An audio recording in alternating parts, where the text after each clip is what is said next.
दोस्तों, श्रीमद् भगवद गीता यह पवित्र ग्रंथ सदियों से लोगों को जीवन का सही अर्थ, उद्देश्य और कर्म का ज्ञान देकर उन्हें सही राह दिखाने में सफल रहा है।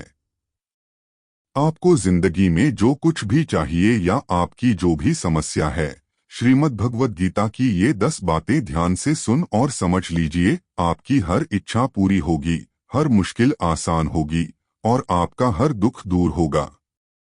इसलिए आज कुटी वाला बाबा चैनल पर भगवान श्री कृष्ण द्वारा दिए गए 10 महत्वपूर्ण विचारों को आपके लिए लाए हैं, ताकि ये आपके वर्तमान और भविष्य के सभी दुखों और कष्टों का निवारण करने में आपकी मदद कर सकें। गीता का यह ज्ञान अमृत से भरा है, जो इंसान के मरे हुए मन और जीवन में एक नई जान डाल देता है। मैं गारंटी के साथ कह सकता हूं कि जो कोई भी इन 10 बातों को ध्यान से पूरे वीडियो के अंत तक सुनेगा, उसे अपनी हर समस्या का हल मिल जाएगा और वह सब कुछ प्राप्त होगा जो वह पाना चाहता है। इसलिए इस वीडियो में एक भी विचार को मिस मत कीजिए और इसे पूरा अंत तक सुनिए। तो चलिए शुरू करते हैं। श्रीमद् भगवद गीता का सबसे पहला उपदेश यह है कि बहुत ज्यादा मीठे बोलने वालों और अत्यधिक तारीफ करने वालों से सावधान रहना चाहिए, क्योंकि लोग मीठा सिर्फ तभी बोलते हैं जब उन्हें आपसे अपना मतलब निकालना होता है। आपकी तारीफ भी तभी की जाती है जब किसी को आपसे अपना काम निकलवाना होता है। याद रखें, तारीफ आपको जिंदगी में कभी भी मुफ्त में नहीं मिलेगी। अगर कोई आपकी तारीफ कर रहा है तो किसी न किसी रूप में आपको उसकी कीमत चुकानी ही पड़ेगी। इसलिए जो बहुत ज्यादा मीठा बोलते हैं या आपकी तारीफ करते हैं, उनसे सावधान रहना चाहिए। श्रीमद् भगवद गीता का दूसरा उपदेश यह है कि आंखों से सच दिखने वाली हर बात पर तुरंत भरोसा नहीं करना चाहिए। कई बार आंखों से दिखने वाली बातें भी असत्य होती हैं। इसलिए भरोसा करने में जल्दबाजी न करें। गीता का तीसरा उपदेश यह है कि हल्की आशा के साथ कर्म करने वाले व्यक्ति का मन कभी शांत और संतुष्ट नहीं रहेगा, क्योंकि उसकी लालसा हर नए शिखर को छूने के लिए बढ़ती ही रहेगी। ऐसे व्यक्ति का मन कभी भी संतोष का आनंद नहीं भोग पाएगा। जो व्यक्ति फल की अभिलाषा से कर्म करता है, जब उसे अपेक्षित फल नहीं मिलता तो वह निराश और दुखी हो जाता है। भगवान श्री कृष्ण अर्जुन से कहते हैं, तुम स्वयं को मुझ में समर्पित कर दो, ईश्वर पर भरोसा रखो और निस्वार्थ, निष्पाप और निष्पक्ष होकर बिना फल की अभिलाषा के कर्म करते जाओ। तुम्हारा जीवन सुख और संतुष्टि से भर जाएगा। देखना, दुख कभी तुम्हें छू भी नहीं पाएगा और अंततः मोक्ष की प्राप्ति होगी। बार बार जन्म लेने वाली अनंत इच्छाएं मनुष्य को उसकी इंद्रियों का गुलाम बना देती हैं। जब हम दूसरों की चुगली करते हैं तो हमें उनके भाग्य में लिखे कष्टों को भी भोगना पड़ता है। किसी के प्रति बुरी भावना रखना, ईर्ष्या करना या बुरा बोलना, ये सब नकारात्मक कर्म हैं, और जो अपने धर्म और कर्तव्य का पालन नहीं करते, वे कभी मोक्ष प्राप्त नहीं कर सकते। कर्म का सिद्धांत यही कहता है कि यदि कर्म अच्छा होगा तो फल अवश्य मिलेगा, और यदि कर्म बुरा होगा तो दंड भी निश्चित रूप से मिलेगा। भगवान श्री कृष्ण कहते हैं, मैं भूत, वर्तमान और भविष्य में होने वाली प्रत्येक घटना और उसके परिणाम को देख सकता हूँ। इसलिए परिणाम की चिंता छोड़कर अपने कर्म को निरंतर करते रहो। कर्म अच्छे या बुरे तब तक पीछा नहीं छोड़ते जब तक कि कर्म करने वाले को उसके परिणामों की पूर्ण प्राप्ति नहीं हो जाती, अर्थात जब तक वह अपने कर्मों का पूरा फल नहीं भोग लेता। समय से पहले और भाग्य से अधिक किसी को कुछ नहीं मिलता। सामान्य मनुष्य सदैव श्रेष्ठ मनुष्यों को देखकर उन्हीं के आदर्शों पर चलने का प्रयास करता है। संसार तुम्हें वैसा ही देखेगा जैसी मानसिक दृष्टि से तुम संसार को देखते हो। बुरी आदतों, बुरी चीजों और बाहरी सुंदरता के प्रति मनुष्य तभी आकर्षित होता है जब वह अपनी इंद्रियों का गुलाम बन जाता है। जिस प्रकार एक छोटे से जलते हुए दीपक की रोशनी से अंधकार समाप्त हो जाता है, उसी प्रकार जब आप अपने मन में मौजूद अज्ञानता के अंधकार को ज्ञान के प्रकाश से दूर करेंगे तो सभी नकारात्मकताएं स्वतः ही समाप्त हो जाएंगी। श्रीमद् भगवद गीता का चौथा उपदेश यह है कि दूसरों में अपना सहारा ढूंढना छोड़ दो। सबसे बड़ी कमजोरी यही है कि हम दूसरों पर निर्भर होते हैं और यही चीज हमें कमजोर बना देती है। जब हम दूसरों को अपना सहारा मानते हैं तो वही लोग मुश्किल समय में हमें सबसे ज्यादा तकलीफ देते हैं। केवल ईश्वर को अपना सहारा बनाओ। जब भी कोई मुश्किल आएगी ईश्वर किसी न किसी को आपकी मदद के लिए भेज ही देंगे। दुनिया को सहारा मत बनाओ, क्योंकि जो स्वयं सहारे की खोज में है वह तुम्हारा सहारा कैसे बनेगा। इसलिए अपना सहारा दुनिया को नहीं बल्कि ईश्वर को बनाना चाहिए। गीता की 5वीं शिक्षा यह है कि क्रोध मनुष्य का सर्वनाश कर देता है। क्रोधी व्यक्ति का कोई मित्र नहीं होता, सभी लोग उससे दूरी बना लेते हैं और उसके सभी रिश्ते समाप्त हो जाते हैं। जो व्यक्ति अपने क्रोध को नियंत्रित नहीं कर सकता वह अपने जीवन में किसी भी चीज को संभाल नहीं सकता। श्रीमद् भगवद गीता का छठा उपदेश यह है कि ईश्वर पर भरोसा रखकर उन्हें सच्चे मन से याद करो, वे अवश्य किसी न किसी रूप में आकर तुम्हारी मदद करेंगे। ईश्वर आपकी प्रार्थना सुनते हैं या नहीं यह आपके श्रद्धा, विश्वास और आस्था पर निर्भर करता है। किसी का भला करके एहसान न जताए, अन्यथा वह कर्म शून्य के समान हो जाता है और मिलने वाला यश व्यर्थ चला जाता है। यह सोचकर कभी अभिमान न करें कि आपने कितने लोगों की मदद की है, क्योंकि करने वाला तो स्वयं ईश्वर है, आप तो मात्र एक माध्यम हैं। क्रोध करना व्यर्थ है। यदि क्रोध में आकर आप प्रतिक्रिया दे रहे हैं तो इसका अर्थ है कि आपको ईश्वर के बनाए कर्म के सिद्धांत पर भरोसा नहीं है। मन में शंकाएं उत्पन्न मत करो, क्योंकि ये गलतफहमियों के पहाड़ खड़े कर देती हैं और जीवन से शांति छीन लेती हैं।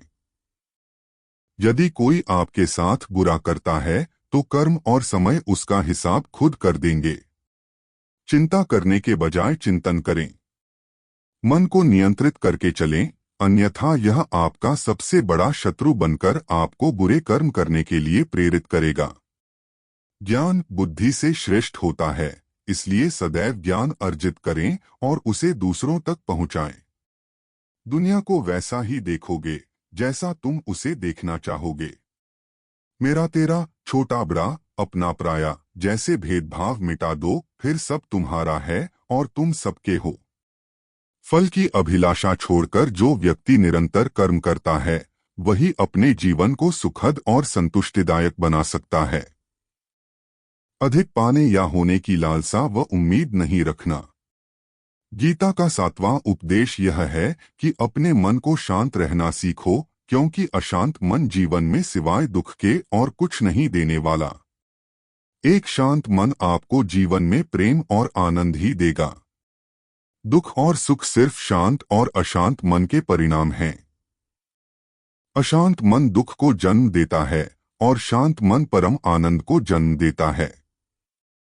गीता का 8वां उपदेश यह है कि किसी से भी हद से ज्यादा लगाव कभी मत रखना। दुर्योधन के पिता धृतराष्ट्र का राजगद्दी से बहुत ज्यादा लगाव था। राजगद्दी के आगे उन्हें कुछ भी दिखाई नहीं देता था और गद्दी के लिए उनका वह हद से ज्यादा लगाव और मोह पूरे राष्ट्र को ले डूबा। अनगिनत लोगों की मौत का कारण बन गया। आप भी जब किसी के पीछे हद से ज्यादा पागल हो जाते हैं तो वह चीज आपको मिले या न मिले, लेकिन आपकी जिंदगी जरूर खराब कर देती है। गीता का 9वां उपदेश यह है कि अध्यात्म से जुड़ो। एक अध्यात्म ज्ञान ही जीवन को सुकून की तरफ ले जा सकता है।